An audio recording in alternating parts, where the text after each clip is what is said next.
Watokofo, Timoisine, Madame, Monsieur, bonsoir, bienvenue dans ce 19h. Aujourd'hui, dans l'actualité, la coopération régionale entre les Comores et Mayotte. Lundi dernier se tenait la première réunion du comité de suivi du programme de coopération territoriale européenne au sein de l'hémicycle Younoussa Bamana. Quels en sont les axes et les objectifs spécifiques? Pour nous en parler ce soir, la rédaction accueille Sidi Mohamed, 6e vice-président au conseil départemental en charge de la coopération régionale et des affaires européennes. Mais dans l'actualité également, des lycéens qui manifestent pour dénoncer des faits de violence dans et aux abords des établissements scolaires. On fera le point avec Pierre Bellucci au cours de ce journal. Mais d'abord, voici les titres de ce jeudi 6 octobre. Hier, la violence s'est une nouvelle fois invitée jusque dans l'enceinte du lycée de Tsararano. Ce matin, les lycéens en colère ont refusé de se rendre en cours et ont ainsi manifesté devant leur lycée en exigeant que la sécurité soit garantie aux abords et dans l'enceinte de l'établissement. Plus d'informations dans votre journal. Face à la menace terroriste, l'État se mobilise. Les autorités ont ainsi mis en place dans les écoles, collèges et lycées de France un exercice attentat-intrusion. Le but est d'anticiper, de sécuriser et de savoir réagir à la menace. Préparé en amont avec le personnel de l'établissement, cet exercice préventif a eu lieu cet après-midi au collège de Kawenien. Le point dans cette édition. Sur tout le territoire national, la semaine du 5 au 11 octobre est celle de l'égalité professionnelle entre les hommes et les femmes. Insertion des femmes sur le marché du travail, mixité des métiers, égalité salariale. Nous avons souhaité faire un focus sur la place de la femme dans le monde du travail. Et hier midi, la violence est une fois invitée dans les établissements scolaires, mais à Tsararano cette fois-ci. Durant la pause de midi, les bandes armées ont assailli les abords du lycée afin d'en découdre. Caillassage, jets de bouteilles, bagarres, les élèves ont dû faire face à des scènes d'horreur qui se sont exportées jusque dans l'enceinte de l'établissement. Ce matin, et face à la multiplication de ce genre de violence, les élèves ont fait grève pour dire stop. Un sujet signé Abbas Alidi, Pierre Bellucci et Leslie Vimenet. Hier, le lycée de Tsararano s'est transformé en théâtre de la violence. Peu après-midi, les élèves ont été en proie à des scènes inimaginables. Alors je voudrais parler de la situation qui s'est passée hier par rapport aux jeunes qui sont pas dans ce lycée, qui sont venus agresser des élèves étant dans ce lycée avec des bouteilles de verre. On était encerclés de derrière, de devant. C'était, disons, du n'importe quoi. Et hier, ça a dégénéré parce que les bastons, ils sont rentrés jusqu'au lycée. Ici, on ne pouvait pas marcher parce qu'il y avait des verres partout. Il y a des filles qui ont été blessées. Et vraiment, c'était l'horreur. Et c'est pas normal dans un lycée qui est ça. Hier, nous, on est sortis dans un restaurant, monté ici, se poser pour qu'on rentre en cours. Et tout à coup, on a vu des bandes amener des verres et tout, lancer. Et tout le monde, il y avait la panique, tout le monde criait. Et heureusement, il n'y avait personne et tout. Les gens de l'extérieur, ils rentraient comme si, voilà. Et même dans le lycée, il n'y a pas de sécurité. Ils étaient montés partout. Les gens étaient paniqués, des crises et tout et tout. Et le proviseur, que voilà, il n'a rien fait. Ces élèves en ont assez d'être en danger sur leur lieu d'apprentissage. D'autant que ce qui s'est produit hier est devenu une triste routine au fil des années. En fait, c'est pas juste hier, mais c'est tout le temps, c'est depuis les années passées. Je suis ici au lycée Tsararano depuis la seconde et à chaque fois c'est la même chose. Aujourd'hui, on demande plus de sécurité en dehors du lycée et dans le lycée parce que c'est pas normal qu'on nous agresse. Même à l'intérieur du lycée, c'est pas normal. Il n'y a pas de sécurité, la gendarmerie elle vient, mais après les bagarres, c'est là où elle vient surveiller, mais en ce moment-là, ça sert à rien du tout. Non, en fait, dans le lycée, on se sent un peu dans l'insécurité, d'une manière comme d'une autre, en fait. D'une manière, c'est-à-dire que d'abord, il n'y a pas la gendarmerie tout le temps, comme hier, ils n'étaient pas là. Et maintenant, en fait, s'ils sont là, en fait, ils sont là juste pour regarder, mais ils ne font rien. Ce matin, les élèves en colère ont donc refusé d'aller en cours. Ils exigent des mesures allant dans le sens de la sécurisation de l'établissement. Car si ce matin, police municipale et gendarmerie étaient sur place, ces élèves craignent que demain, les violences redoublent d'intensité. aujourd'hui, pour revendiquer nos droits, on est là pour manifester. Et là, exactement, comme vous pouvez voir, il y a des policiers. Alors, il y a un instant le matin, à 7h, il n'y a pas de policiers. Et là, maintenant, il est 7h47, c'est maintenant qu'ils se ramènent. Ça se fait pas, nous, en tant qu'élèves, en tant qu'élève, en tant que personne, en tant qu'étudiante, en tant que terminale qui a envie d'avoir son bac, on n'a pas besoin d'être tout le temps confronté à des pleurs, à des cris de filles, tout le temps qui servent à rien. Nous, on va avoir notre bac. Comme on va avoir notre bac, on est là pour manifester. Et les proviseurs, ils sont là en train de nous dire de parler dans une salle alors qu'on n'a pas envie de parler. Non, on veut avoir des faits. On sait qu'aujourd'hui, ils vont parler. Aujourd'hui, on va parler. Ils vont parler, mais demain, il n'y aura pas de sécurité. Ni à la rentrée, il n'y aura pas de sécurité. Il n'y aura qu'aujourd'hui sécurité, mais demain il n'y aura pas de sécurité. Donc aujourd'hui, on est là, Rongo Rile Mewa. Nous on veut plus de sécurité. Rile Mewa.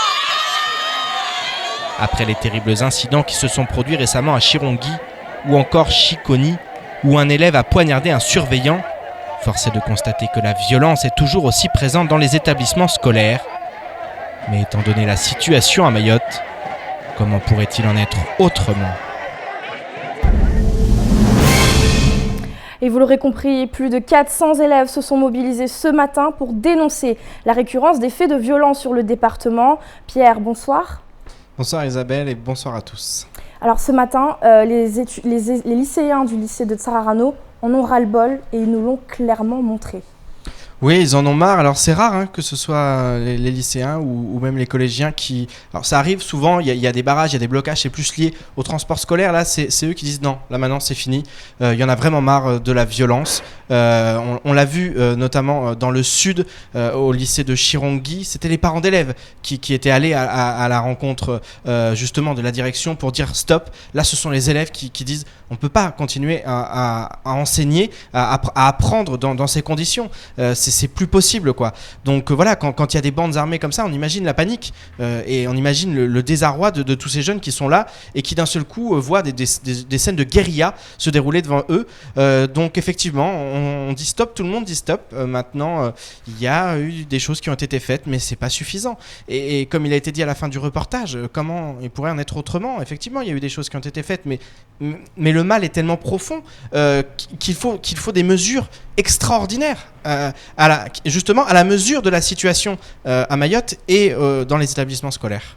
Alors une lycéenne dans le reportage le disait très justement, aujourd'hui les policiers, les forces de l'ordre sont là, mais demain matin il n'y aura personne. Qu'est-ce qu'on peut faire ? Oui, mais ils ont beaucoup de travail aussi, beaucoup de travail aux abords des établissements, à l'intérieur et puis sur toute l'île, donc c'est compliqué. On sait qu'ils sont en nombre, ils sont pas en nombre suffisant et que déjà ils ont du mal à assurer. On le sait, beaucoup de personnes nous disent, on appelle, ils nous disent non, on peut même pas venir dans des cas parfois graves. Donc imaginez s'il y avait des gendarmes et des policiers dans chaque établissement, on sait qu'ils le font, notamment dans le premier degré. Et voilà, il y a eu pas mal de choses qui ont été mises en place, mais ce serait des effectifs surdimensionnés qu'il faudrait pour avoir des gendarmes, des policiers. Mais effectivement, on en est à une situation aujourd'hui, c'est ce qu'il faut et c'est ce que l'État doit faire parce que sinon ça va se reproduire encore et encore et on a surtout le sentiment que plus ça va et plus c'est violent et c'est surtout ça qui est terrible, c'est qu'on se dit jusqu'où ça va aller parce que l'année dernière la violence elle a vraiment marqué l'année scolaire 2015-2016. On espérait et on était positif sur cette année 2016-2017. Hier, on était à la prison, on parlait justement de ces campagnes de prévention et toutes ces choses qui sont réalisées pour essayer de changer les choses. Mais c'est compliqué, c'est vraiment très compliqué. Et voilà, et ça va en s'accentuant. Et il faut vraiment faire quelque chose pour que ça s'arrête définitivement. On repense au plan de sécurité pour Mayotte, mis en place par Bernard Cazeneuve et la ministre des Outre-mer, Georges-Paul Angevin, à l'époque. Oui, on pense surtout à cette sacralisation des établissements scolaires. C'était une promesse qui a été faite. Maintenant, pour la tenir, ça va être compliqué et on le voit quotidiennement. Alors, à qui la faute ? Taper sur le vice-rectorat, sur l'État, sur les uns les autres. C'est une situation qui n'a fait qu'empirer au fil des années. Maintenant, on en est à se pointer, où on n'arrête pas de dire qu'à Mayotte, on est arrivé à un tel point qu'effectivement, c'est la rupture. Et cette rupture-là, il faut en prendre conscience, il faut que chacun en prenne conscience et il faut surtout que les mesures, ça ne soit pas des mesurettes, beaucoup dénoncent les mesurettes, il faut que ça soit de véritables mesures, des mesures radicales pour inverser la tendance. C'est ce qu'il faut aujourd'hui, c'est inverser la tendance et cette tendance de la violence qui s'épanouit à une vitesse vertigineuse sur le département. Merci beaucoup Pierre pour ces précisions. Violence encore, mais sous une autre forme. On parle à présent de terrorisme. Le terrorisme n'a plus de frontières et à ce titre, l'État tente d'appréhender le pire par le biais de la mise en place d'un plan de prévention au risque d'intrusion dans les établissements scolaires. Le but, anticiper, sécuriser et de savoir réagir en cas d'acte de terrorisme. Préparé en amont avec le personnel de l'établissement, un exercice préventif a eu lieu cet après-midi au collège de Kaweni 1. Comment agir en cas d'acte de terrorisme? Plus d'explications dans ce sujet signé Pierre Bellucci et Assoumani Darwesh. Depuis l'attentat de Charlie Hebdo le 7 janvier 2015, le terrorisme a fait de nombreuses victimes sur le territoire français. Et pour éviter que ces actes barbares se produisent dans un établissement scolaire, les autorités ont mis en place un plan de prévention au risque d'attentat, comme nous l'explique le directeur du collège de Kaweni 1. Alors, la journée d'aujourd'hui était une journée très importante pour nous, puisque vous savez qu'elle se situe dans le plan de prévention qui a été mis en œuvre au niveau de l'éducation nationale pour prévenir les risques et puis d'intrusion dans les établissements, les risques d'attentats. Voilà, donc notre exercice d'aujourd'hui se situait après une formation qui a eu lieu mardi dernier, où les professeurs, les surveillants, les agents, enfin tous les personnels de l'établissement ont reçu des consignes par rapport à un éventuel scénario. Le scénario d'aujourd'hui était relativement simple. On avait simulé la venue de personnes malveillantes qui arrivaient cagoulées aux alentours de l'établissement. Donc voilà, l'exercice s'est déroulé avec l'alerte qui a été donnée par le surveillant qui est toujours muni d'un talkie-walkie, puisque vous savez qu'au sein de notre établissement, toute la vie scolaire communique en permanence. L'ensemble du corps éducatif a ainsi été formé afin de pouvoir réagir en cas d'attaque. Et pour certains élèves, cet exercice a été vécu de manière intense. On était en classe, on a entendu une sonnerie bizarre qu'on n'a jamais entendue. Et le prof nous a dit, le prof a fermé la porte à clé et on s'est mis en dessous des tables. Tout le monde était au-dessus de la table. On était paniqués, tout le monde avait peur. C'est quoi ça? Tout le monde avait peur. Si dans l'ensemble l'exercice s'est bien déroulé, tous les élèves n'ont pas joué le jeu. En effet, difficile pour certains de réaliser l'importance d'une telle simulation. On peut dire que la majorité des élèves ont fonctionné. Après, il y a encore du travail à faire, il y a encore une sensibilisation pour arriver à un niveau d'exécution maximum. Néanmoins, c'est une simulation. Le jour où on sera confronté malheureusement à ce type d'événement, on peut penser que ce jour-là, les élèves connaissent ce qu'il faut faire et qu'ils le feront avec plus, évidemment, avec plus de facilité. En effet, ce type d'exercice est amené à se reproduire à l'avenir, afin que chacun soit préparé au pire. Et direction l'Assemblée nationale à présent, le projet de loi relatif à l'égalité réelle en Outre-mer est source d'espoir multiple pour le 101e département. Mardi dernier, alors que ce dernier était examiné à l'Assemblée nationale, le député Ibrahim Aboubacar a déposé un amendement proposant de revoir l'acquisition de la nationalité française à Mayotte par le droit du sol. Le parlementaire membre du Parti socialiste souhaite ainsi que les enfants nés à Mayotte ne puissent acquérir la nationalité française que si au moins l'un des deux parents se trouve en situation régulière au moment de la naissance de l'enfant. Une proposition qui semble en ravir plus d'un. En effet, si peu sont ceux à accepter de répondre devant les caméras. Beaucoup voient d'un bon œil la proposition du député. On écoute deux passants au micro d'Assoumani Darwesh. Le système de droit du sol profite plus aux étrangers qu'aux Mahorais. Parce que y a beaucoup plus d'enfants qui naissent à Mayotte actuellement que des Mahorais qui font des enfants parents, mère et père mahorais. Et donc moi je suis un peu contre ce système parce que on se trouve aujourd'hui à Mayotte avec une population qui explose, une population surtout d'immigrés. Et donc moi voilà, je suis pas vraiment pour ce système. Le fait que effectivement dès qu'une personne est née ici à Mayotte, il a automatiquement le droit du sol, ça fait que tout le monde veut venir ici à Mayotte, alors que Mayotte ne peut pas accueillir tout le monde. Donc s'il y a un système qui va faire en sorte que cet attrait-là soit atténué, moi je pense que un parti qui proposerait ça, je pense qu'il est raisonnable. Et à noter que le projet de loi sur l'égalité réelle en Outre-mer a été accepté après première lecture à l'Assemblée nationale. Pierre, ce projet a été accepté en première lecture, mais c'est surtout le droit du sol, un sujet central ici dans le département, et on pense notamment aux élections de 2017 qui arrivent à grands pas. Oui, c'est ça. Alors Ibrahim Aboubacar, effectivement, a proposé cet amendement parce qu'il voulait le proposer dans d'autres cadres. Mais là, c'est vraiment l'opportunité, dans cette loi, un amendement à l'intérieur de la loi sur le cas de Mayotte, le droit du sol à Mayotte.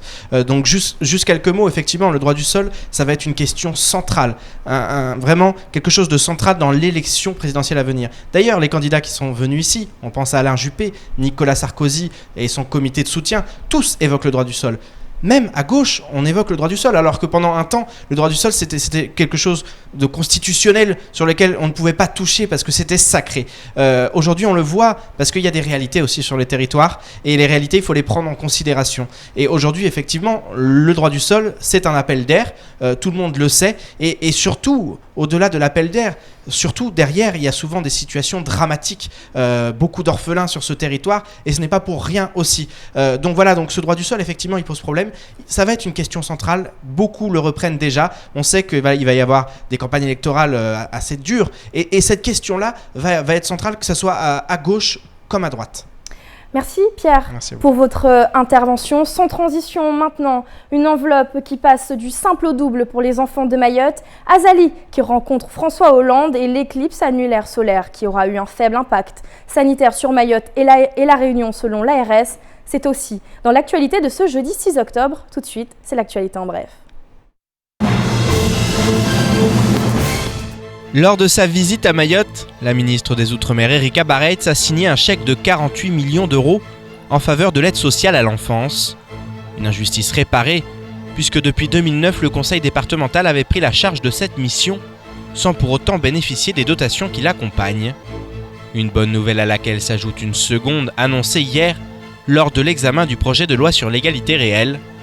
La ministre des Outre-mer a ainsi annoncé à l'Assemblée nationale le doublement à 20 millions d'euros du montant de la dotation de construction scolaire du premier degré pour l'année 2017.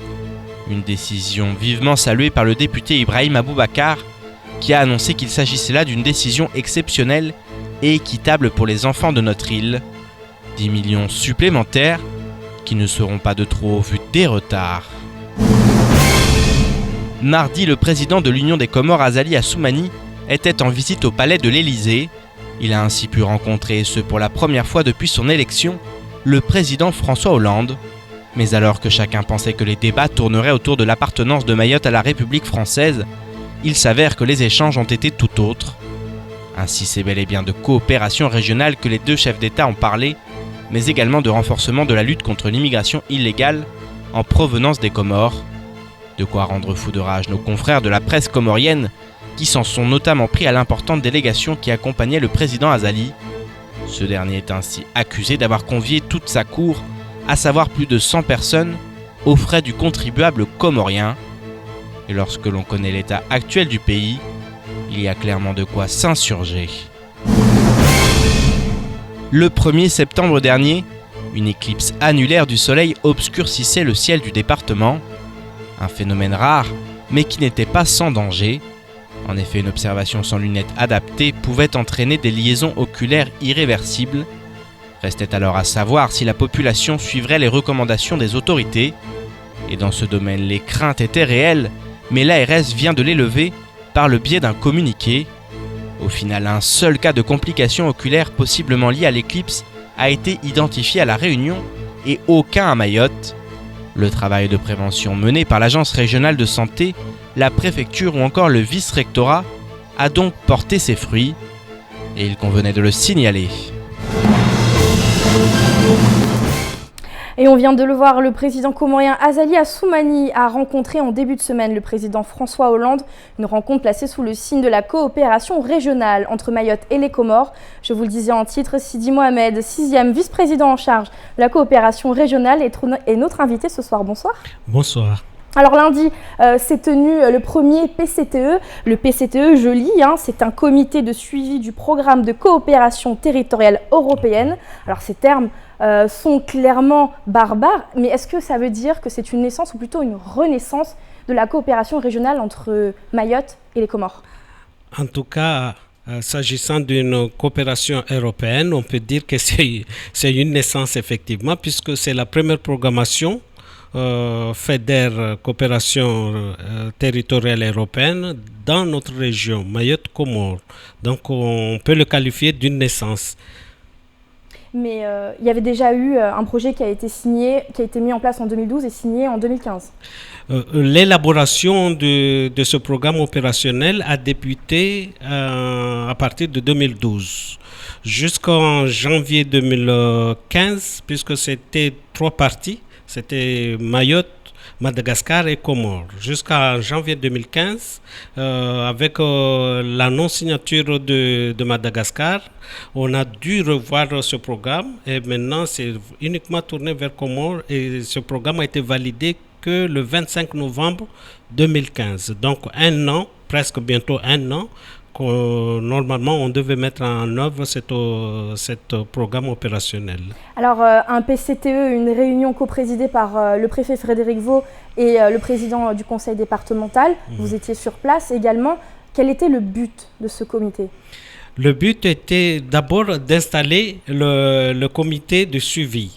Comité de suivi qui a comme rôle de suivre l'exécution, d'analyser toute incidence s'agissant de ce programme, incidence financière, de voir s'il y a des modifications à avoir par rapport au programme, et puis de bien contrôler la programmation. Donc c'était la première pierre à poser avant même d'entamer ou de lancer le programme opérationnel.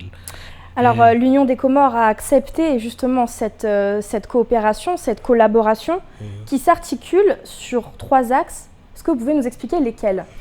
Nous avons dans le programme opérationnel effectivement 3 axes. L'axe numéro 1, c'est l'axe concernant les échanges commerciaux. D'accord. Donc accroître les échanges commerciaux dans notre zone. L'axe numéro 2, elle est axée sur la santé. Et l'axe numéro 3 est relatif à l'éducation et à la formation. Vous voyez très bien que c'est une co-élaboration puisque tous ces thèmes-là thématiques qui sont retenus concernent nos 2 départements, nos 2 territoires. On a ici un problème concernant l'éducation, concernant la santé, due à l'immigration massive subie par les territoires. Et on sait que ces 2 secteurs que je viens de citer sont complètement à terre au niveau de Comores. Donc là aussi, il y a des efforts bilatéraux qui doivent être faits.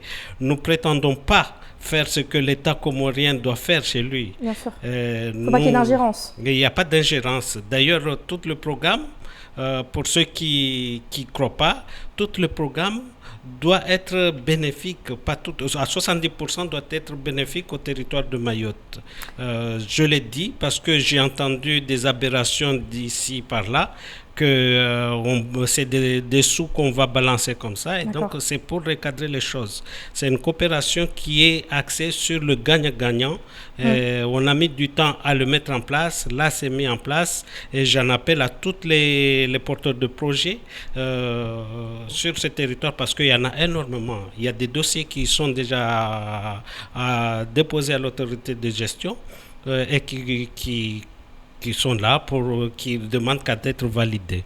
Vous mettez l'accent donc sur le gagnant-gagnant, mais j'aimerais revenir sur l'axe 2, faciliter l'accès à la santé. Concrètement, ça veut dire quoi? Concrètement, ici, vous voyez, je parle de notre compétence en département. Ouais. Nous suivons les femmes enceintes et les enfants nés les enfants à l'âge de 2 mois jusqu'à 6 ans. Nos PMI. Ces femmes enceintes peuvent être ces femmes enceintes, au lieu qu'on les amène par Kwassa, il y a la possibilité de les aider, notamment chez eux, puisqu'il y a les infrastructures là-bas. Il y a les infrastructures, mais il n'y a pas les médecins. Il n'y a pas les médecins, effectivement. Il n'y a pas les médecins, il n'y a pas les moyens, mais les bâtiments sont là. Et c'est ça que nous disons, la France ne doit pas aller faire. La France doit aider les Comores à faire, parce que mettre des médecins dans les hôpitaux, c'est pas à Mayotte ni à la France, c'est à l'État comorien. Et c'est cette intelligence de gestion de fonds communs qu'on doit mettre ensemble, puisque là, je disais tout à l'heure que c'est gagnant-gagnant, ça doit être cofinancé. Pour la première fois, c'est pas simplement la France qui donne. Ça doit être cofinancé, ça doit être collaboré, puisque le programme a été fait à deux. Voilà. Merci beaucoup Sidi Mohamed pour ces précisions et d'être venu ici en plateau pour nous expliquer ce qu'est le PCTE. On suivra bien évidemment ce projet de très près. C'est moi qui vous remercie. Et merci. Sans transition maintenant.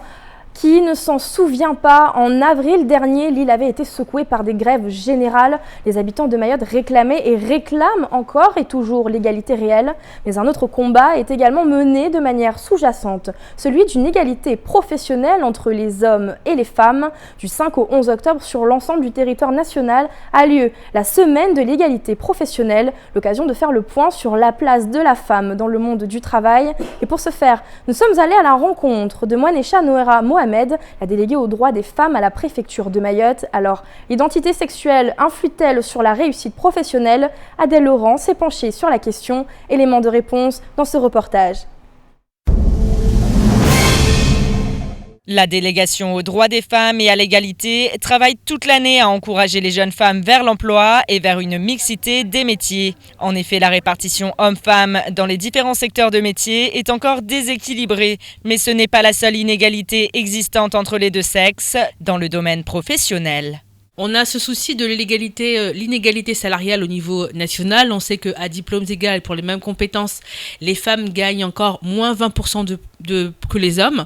Alors à Mayotte, on n'a pas forcément de données sur ces chiffres-là, mais on sait que de toute manière, c'est quelque chose qu'on pense quand même être universel et qu'effectivement, pour les mêmes compétences, une femme sera toujours moins bien payée qu'un homme.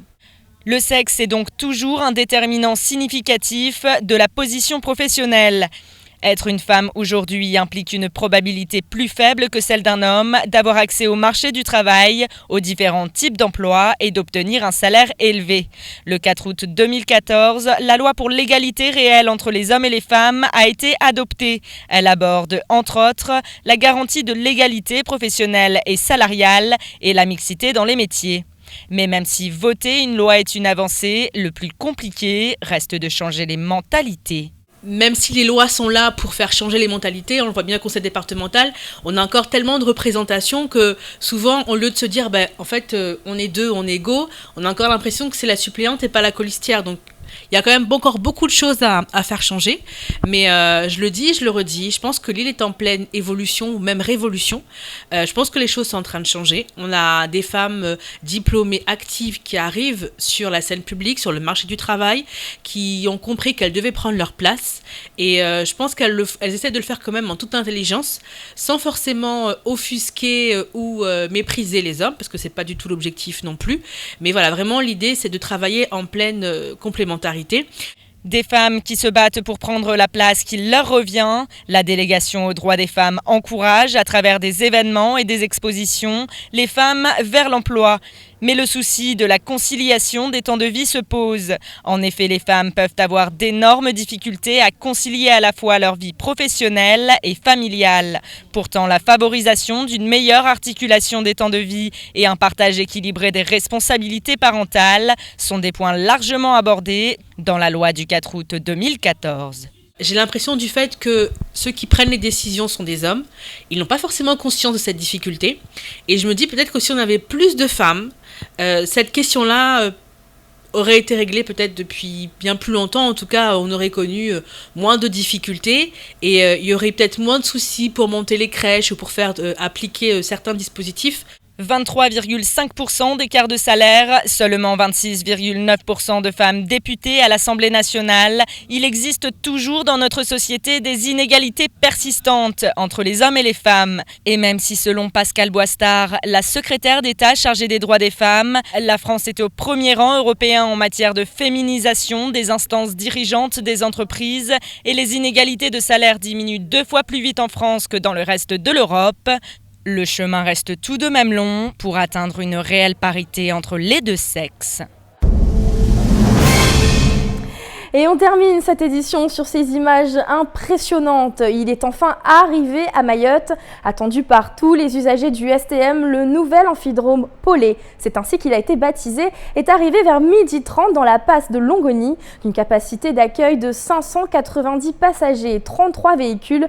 Le navire est très majestueux. Après 3 jours de remorquage depuis la base navale de l'île Maurice, l'amphidrome va progressivement prendre ses marques afin d'accueillir ses premiers passagers. Sa mise en service devrait intervenir dans le courant du mois d'octobre, lorsque Polé aura passé tous les tests de conformité. Caribou Polé. Et c'est ainsi que s'achève cette édition. Merci à vous de l'avoir suivi et de nous rester fidèles. Une édition à retrouver en rediffusion à partir de 21h sur KTV, à retrouver en replay sur l'ensemble de nos réseaux sociaux. Demain, pour cette dernière matinale de la semaine, Flo, Patrick Millan et Samuel Bocher recevront par téléphone Bertrand Laviec, délégué départemental Météo France pour Mayotte, à 6h10. Et à 7h, Thierry Lizola, coordinateur police aux frontières et sécurité publique chargé de mission pour l'UNSA, répondra à leurs questions.